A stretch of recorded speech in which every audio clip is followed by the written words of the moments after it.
Muchos se afligieron porque el templo se cerró, pero la iglesia sigue en pie. Desde mi casa puedo adorar porque mi casa se convirtió en un templo. No podemos negar que en este proceso, en vez de menguar en nuestra vida espiritual, estamos sintiendo a Jesús cerca de nosotros y estamos creciendo porque estamos en línea con nuestro propósito, reinventando nuevas formas de hacer negocios, reencontrándonos con nuestra familia. En efecto, hemos encontrado nuevas formas y divertidas de convivir y amarnos, pero por sobre todo, hemos encontrado nuevas maneras de estar en línea con Dios. Hoy, reuniré a mi familia en mi propia casa. Tendré la oportunidad de vivir la experiencia de convertir mi casa en templo. No es tan grande el público, pero la Biblia dice que donde 2 o 3 estén congregados en su nombre, ahí está Él en medio de ellos. IDEC MBA te da la bienvenida a la transmisión de hoy.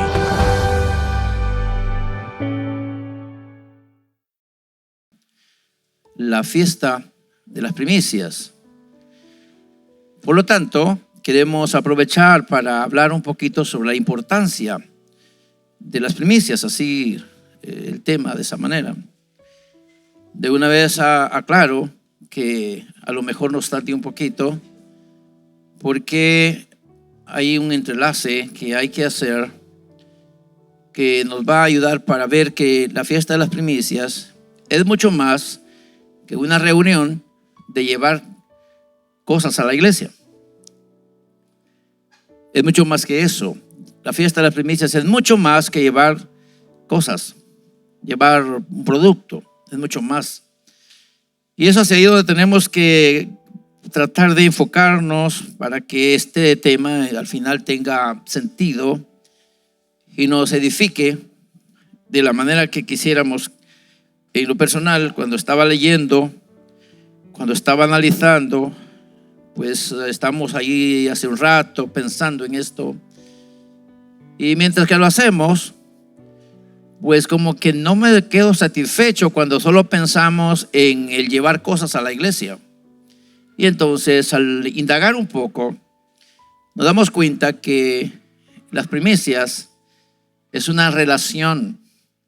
Es una interacción entre Dios y el hombre. Así lo estábamos viendo, así lo vimos en la primera parte de esta palabra. Entonces, las primicias en sí son una relación entre Dios y el hombre. Y usted dirá, ¿y por qué? Cuando se habla de dar un poquito, pues es por eso mismo que decimos que las primicias es una relación con la que Dios quiere acercarse a nosotros.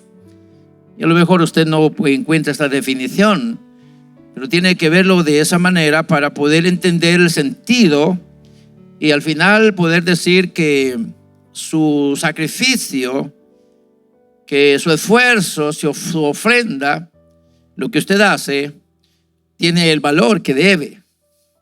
Porque el problema es que algunas veces ni siquiera sabemos el por qué nos piden las cosas. Y sentimos muy duro tener que desprendernos de algo que nos va a servir para otra cosa por el simple hecho porque lo piden en la congregación. Pudiéramos llegar al colmo de decir que en esa iglesia piden mucho y nos están pidiendo algo de lo que es nuestro sudor. Y eso pudiera llegar a ser. Espero que no sea el caso con nosotros.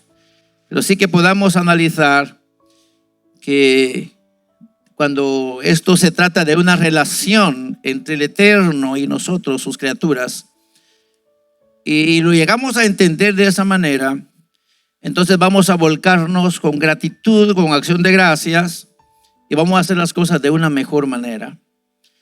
Ahí es donde tenemos que tratar de unir nuestros pensamientos como congregación, como iglesia, como personas que apartamos un poco para el Señor.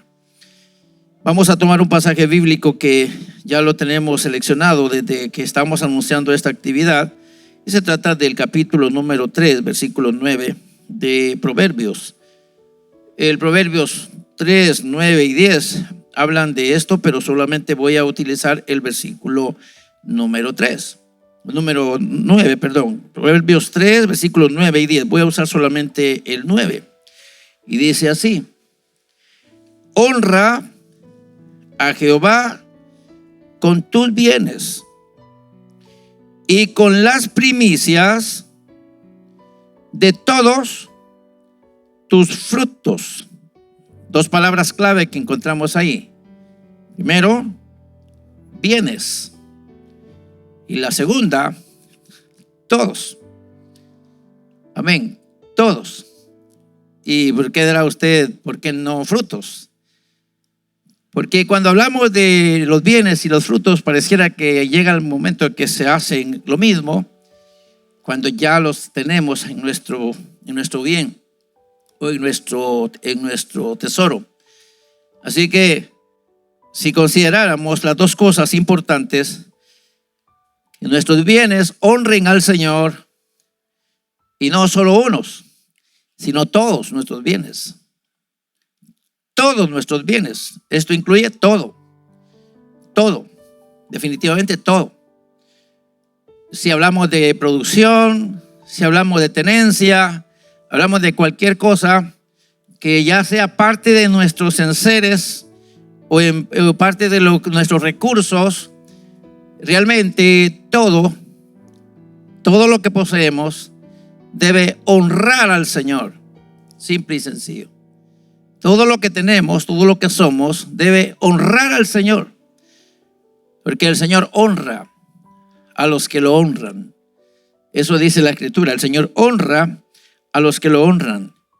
Y en parte de manera de introducir esto, estaba trayendo a colación que cuando Dios me da un poco, lo hace para probar mi capacidad de cuidar lo que me da y de honrarle con lo que me da. Y cuando Él ve mi capacidad de honrarle con lo poquito que tengo, entonces Él se dispone para avanzar en una proyección mayor hacia mi favor y va colocando en mis manos aquellas cosas que son necesarias. Y oiga eso, necesarias.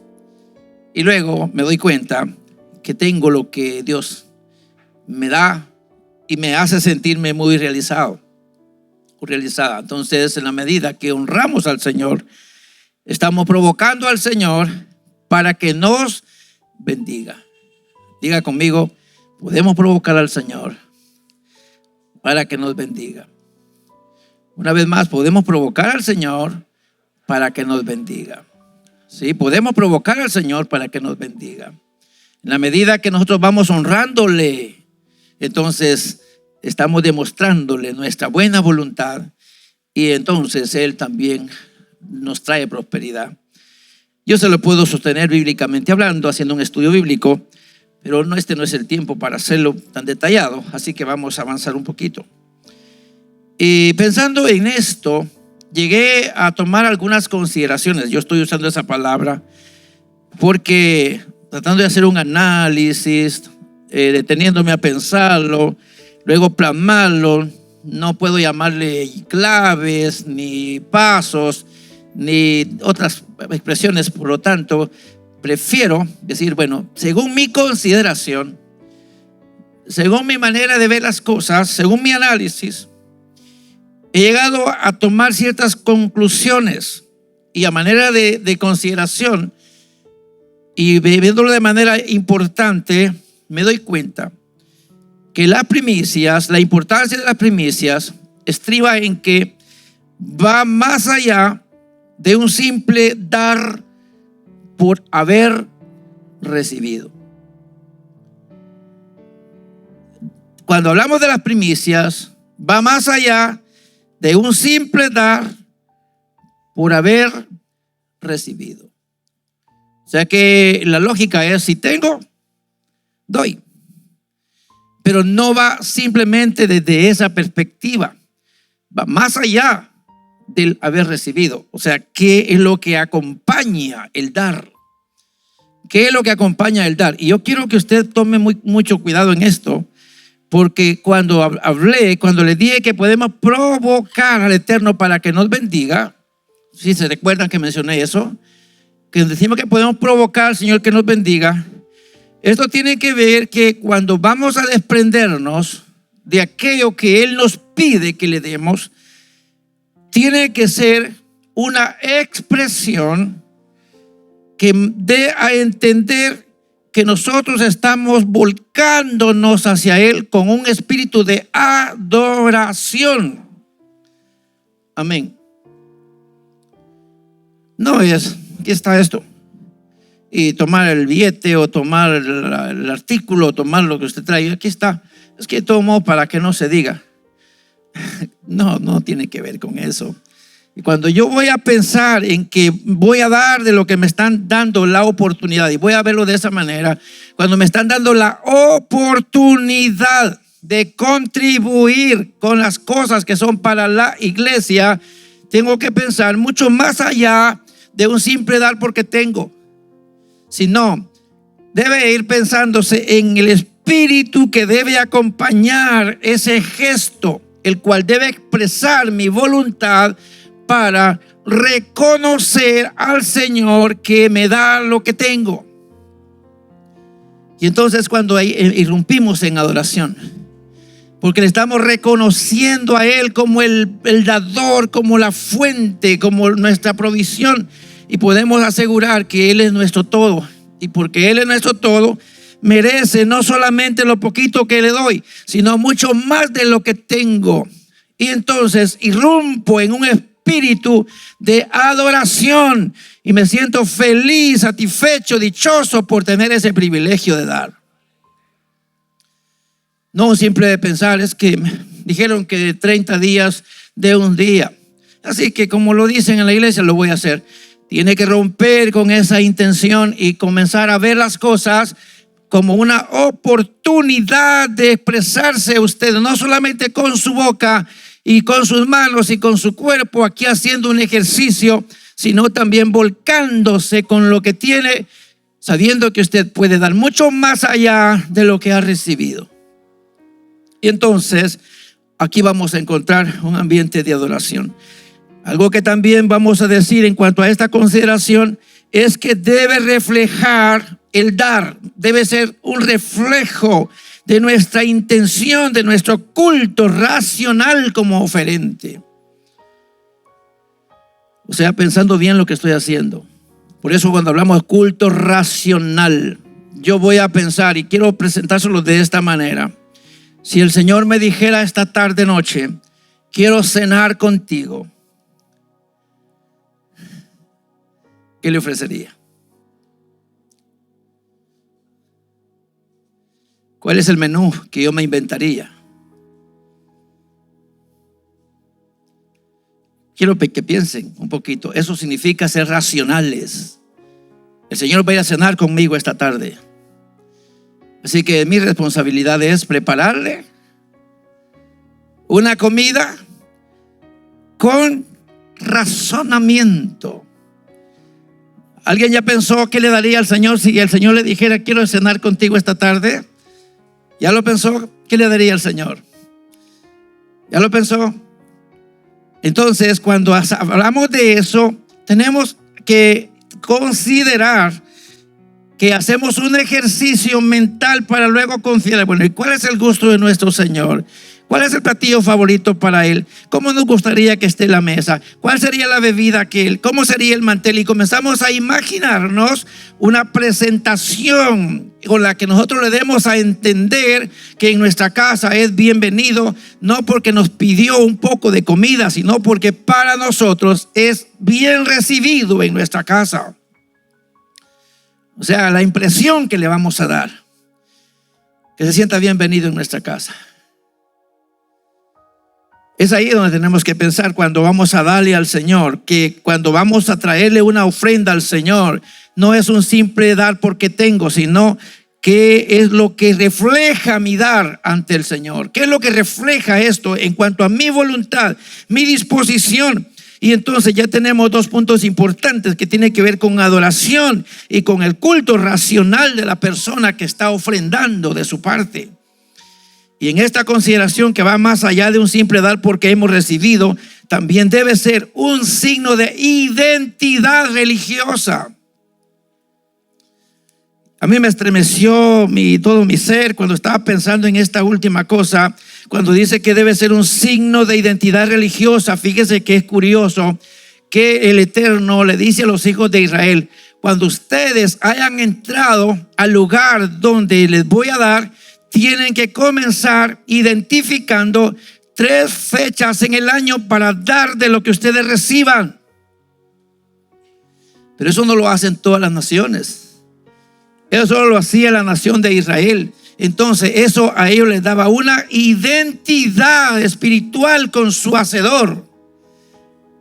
Eso reconocía. Cuando yo traigo en mi mano una gavilla, viene el reconocimiento de que el Eterno, el creador de la tierra, el que me permite la producción en la tierra, es aquel único que me prospera. Por lo tanto, cuando vengo a Él para traer un poco de lo que Él me da, estoy trayendo a mi manera de ser una identidad con aquel que es el dueño de todo. Ya que es mucho más que un simple dar porque tengo. Tenemos que hacerlo con un espíritu de adoración. Tenemos que tratar de hacerlo como un culto bien intencionado. Y tenemos que hacerlo pensando que esto es un signo de identidad entre Dios y yo. Él, la fuente de mi bendición, y yo, el objeto receptor de su bendición. Y cuando eso estoy tratando de plasmar en mi dar, entonces mi dar provoca al Señor a que venga una bendición superior. Eso es lo que nos cuesta muchas veces cuando nos piden en la iglesia. Porque decimos: ¿y qué va a decir el pastor si no doy? Yo le puedo decir con toda seguridad, y algo que no se me vaya a ofender, por favor, pero nosotros los pastores que somos llamados al servicio del Señor, no estamos ni obligados a pedirle a nadie, ni tampoco a depender de nadie, porque nuestro proveedor es aquel que nos llamó. Amén, Él es nuestra provisión, y nosotros simplemente tenemos que acudir ante su presencia con gestos de agradecimiento, de adoración, de respeto, de reverencia, y Él se encarga de lo demás. Así que no tenemos que pensar: ¿y qué va a decir el pastor? Es que nos da lástima el pastor. El pastor no es una persona para que le tengamos lástima, y por eso traemos a la iglesia. Simplemente vamos a dar lo que Dios nos da porque estamos irrumpiendo en un espíritu de adoración. Hacemos un culto para el Señor pensando que Él merece mucho más de lo que yo doy. Que esto me da una identidad, porque entre más yo me meto con Dios y le honro con mis bienes, mucho más prosperado soy. Esto cuesta entenderlo. Solo se entiende por el Espíritu. Si usted lo está entendiendo, dele honra al Señor. Así que la segunda consideración que tenemos acá es que es un gesto, diga conmigo, de obediencia, fe, gratitud y amor. El dar de las primicias, el dar de lo que el Señor me pide, pues estamos hablando de las primicias, es un gesto de ¿qué? De obediencia, fe, gratitud y amor. Cuando hablamos de la primera palabra, diríamos: la obediencia es hacer aquello que yo no estoy de acuerdo, pero alguien me lo pide. Simple y sencillo. Va al diccionario y le va a decir que es hacer la voluntad de aquel que le da una orden. Pero tomándolo desde el punto de vista espiritual, diría yo, cuando pienso en el dar porque me lo impone la palabra de Dios, entonces sería hacer lo que Dios ordena que yo haga. Y me bendice cuando pienso en la actitud de Jesús, el máximo ejemplo en el dar. Ese Señor que hemos mencionado como nuestro Señor, dice que Él era Dios, pero le tocó venir a cumplir una misión. Y dice en la Biblia que fue obediente. Así dice la Escritura, que fue obediente hasta la muerte. Y no una muerte natural del COVID-19, sino una muerte de cruz, un sacrificio que Él sabía Y si usted lee la palabra se va a dar cuenta que cuando él estaba obedeciendo a la misión, usted dirá, mezcló el mensaje, permítame. Cuando él estaba obedeciendo a la misión, dice que lo hizo con un gozo tremendo. Amén.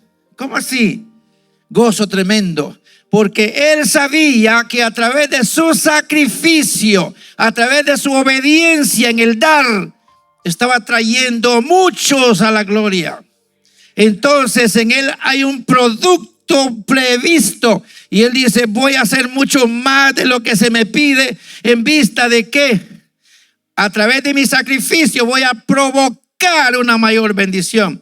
Lo lee usted en Isaías capítulo 53 y se dará cuenta de lo que le estoy diciendo.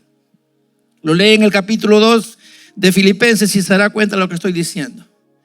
Así que Jesús es un gesto de obediencia en el dar. Él se dio a sí mismo e hizo mucho más allá. Y digo mucho más allá porque nosotros no merecíamos lo que recibimos, merecíamos mucho más, pero el Señor hizo todo el esfuerzo por tenernos. Y usted dirá, bueno, ¿por qué está hablando del sacrificio de Jesús si estamos hablando del dar? Dios dio lo único que tenía.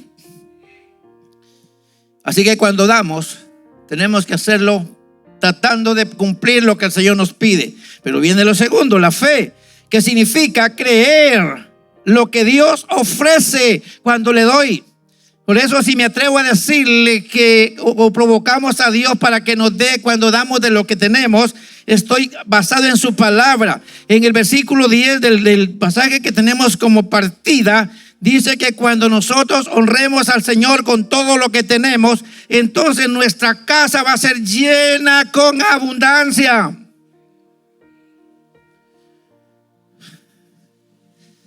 Y si cuando doy, lo estoy haciendo con fe, tengo que creer que lo que el Señor dice es verdad. Y por lo tanto va a pasar lo que el Señor dice. Cuando hablamos de la gratitud, tenemos que reconocer lo que Dios me ha dado y tener que admitir que tengo lo que merezco. Y que si tengo salud, tengo vida, tengo una casa, tengo las cosas que tengo, debo de hacer de mi ejercicio un acto que demuestre mi gratitud para con el Señor como reconocimiento de lo que tengo. Mientras tanto usted duerme en una casita bonita como la que tiene. Hay muchos que anhelan tener un rancho pequeño. Algunos que anhelan estar cubriéndose por lo mínimo con 2 nylos para que no les cubra, no les caiga la lluvia o el agua o el aire. Así que nosotros, de seguro los que estamos en este salón y los que están viéndonos a través de este medio, tendremos que reconocer, nosotros nos debemos al Señor con gratitud por lo que hemos recibido. Así que si le damos, tenemos que hacerlo con gratitud. Y en este campo del dar, pensando en esos 4 puntos importantes, tenemos que hacerlo con amor, porque a través de lo que nosotros damos es la forma como se sostiene la obra de Dios. La iglesia ninguno la patrocina. ¿Alguien sabía eso? A la iglesia ninguno la patrocina. ¿De qué se sostiene la iglesia? Alguien puede venir a la iglesia y decir, miren, consíganme esto. Si la iglesia no, si usted no tiene en su bolsa, la iglesia no tiene nada. Si la iglesia tiene lo que usted tiene en sus bolsillos. Yo puedo decir que aquí hay más de 50 quetzales porque en cada bolsa hay un quetzal. Pero si en ninguna bolsa hay un quetzal, no hay nada aquí en esta casa. Así que la iglesia tiene lo que usted tiene. Y cuando nosotros comenzamos a dar de lo que tenemos, entonces lo hacemos porque amamos el bien común de todos, que es este lugar. Y de esa manera sostenemos la obra del Señor. Así que lo doy por obediencia y no tengo tiempo para explicar todo esto, porque Dios estableció un sistema para el sostenimiento de su obra en la tierra, que es dando. Así tenemos que obedecer, tenemos que tener fe, gratitud y amor para el dar. Y la tercera consideración que es importante, es una figura con sentido espiritual. Es una figura con sentido espiritual. Y usted dirá, ¿por qué? Si hacemos un análisis y tratamos de enlazar bien este estudio, llegaríamos a una conclusión. Y a mí me llamó la atención, fíjese usted, me llamó la atención cómo el evento último de Jesús previo a manifestarse, o si diría los 3 eventos últimos de Jesús, se dieron justamente en medio de 3 fiestas judías.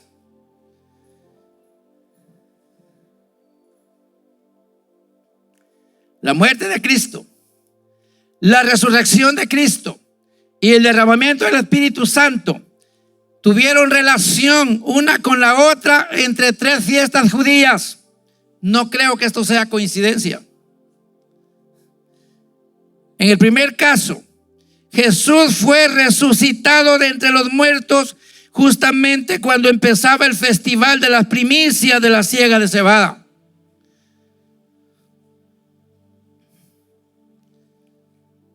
¿Por qué coincide? Las primicias, ¿qué le pedía el Señor a su pueblo?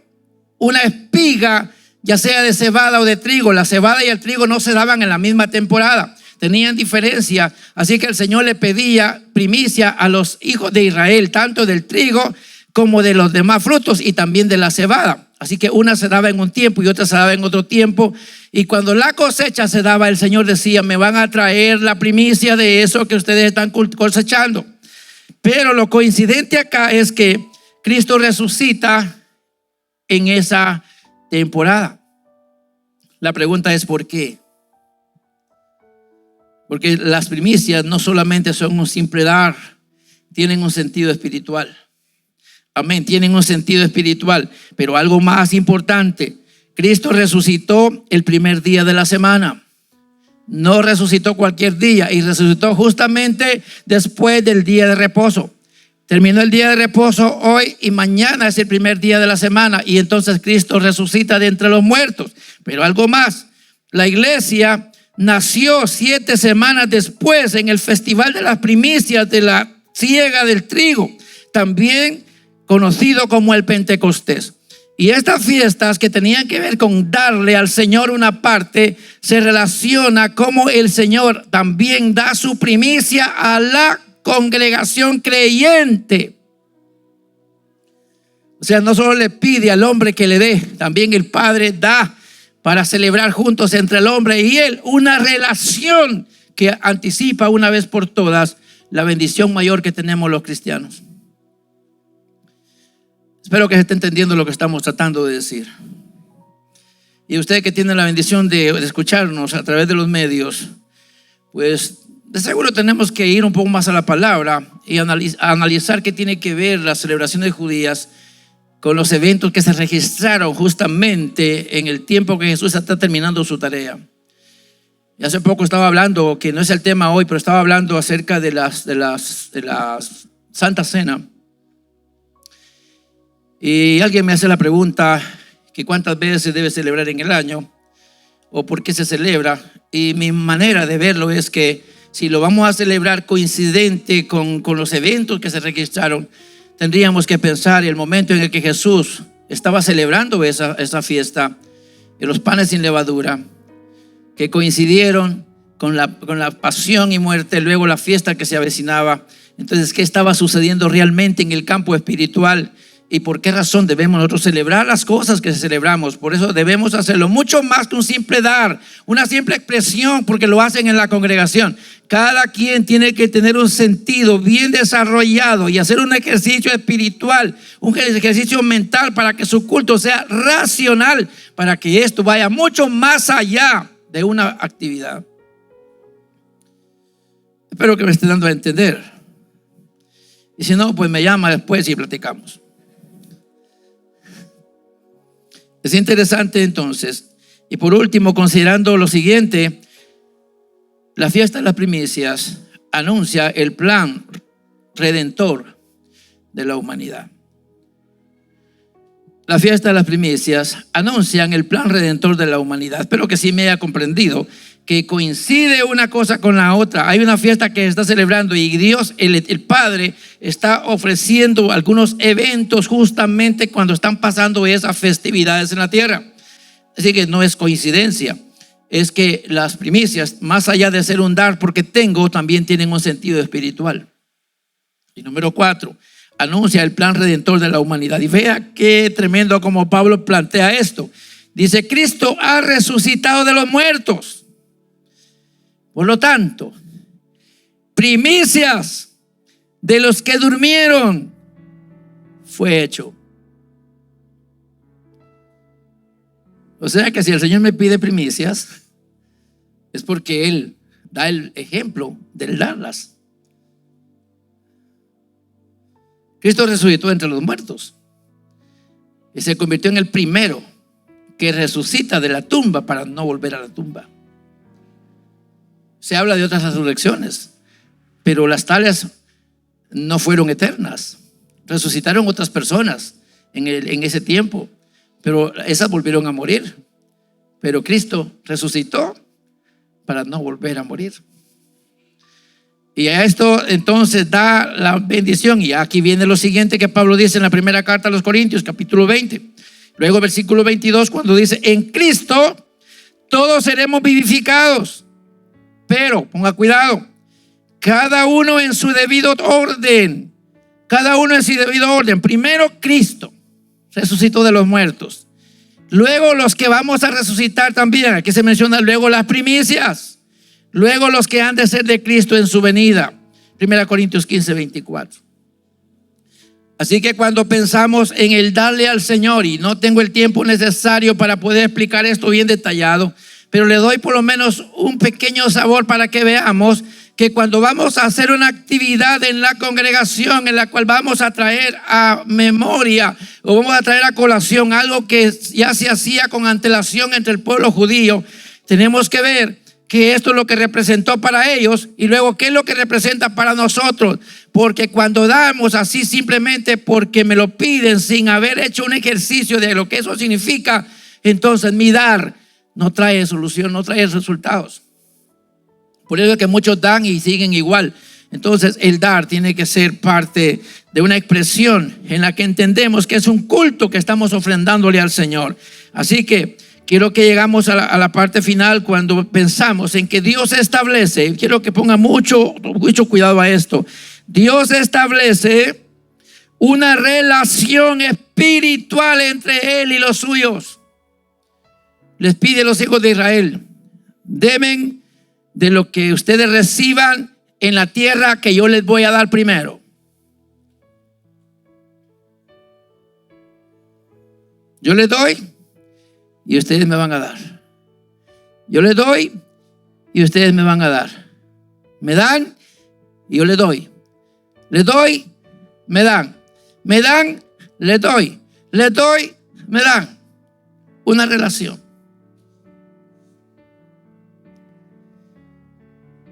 Las fiestas judías establecen o estuvieron cargadas de simbolismo espiritual. Y no es de extrañar que Jesús, en el cumplimiento del plan divino, coincidiera en eventos relacionados con las tales fiestas. No es de extrañar que si Jesús vino a la tierra y cumplió 3 fiestas seguidas, su muerte, su resurrección y el descenso del Espíritu Santo coincidieron en 3 fiestas judías, no es de extrañar que esto se relacionara con lo que antes se había pensado en cuanto al plan redentor de la humanidad. Así que, mis estimados hermanos, la Pascua, los panes sin levadura y las primicias estuvieron entrelazadas y coincidieron en el plan de redención de nosotros los creyentes. Antes, en el tiempo pasado, esto se hacía de manera literal y a lo mejor algunos no lo entendieron. O a lo mejor sí. Pero nosotros ahora, al final de los tiempos, podemos llegar a la conclusión de que hubieron cosas que el Señor estableció que aunque en aquellos tiempos no se entendió el significado, nosotros ahora tenemos la bendición de entender el significado. Por lo tanto, para nosotros hay una demanda de hacer las cosas con mayor prontitud. Así que mi llamado es en esta tarde: honremos al Redentor. Honremos al Redentor. Y a manera de aplicación yo diría: asegurémonos que todo lo que tenemos en nuestro medio, todo lo que poseemos, yo quiero llamar la atención a todos ustedes. Asegurémonos de que nuestra casa, que nuestro auto, que nuestro teléfono, que todos nuestros bienes, que nuestra ropa, que nuestro calzado, que nuestros cosméticos, que todo lo que utilizamos, que todo lo que hagamos honra al Señor. Cuidemos de hacerlo. O sea, si voy a hacer algo que deshonra al Señor, ya me estoy metiendo a problemas. Repito esto: si yo hago algo que deshonra al Señor, de lo que tengo o de lo que poseo, me estoy metiendo a problemas. No con Dios, sino conmigo.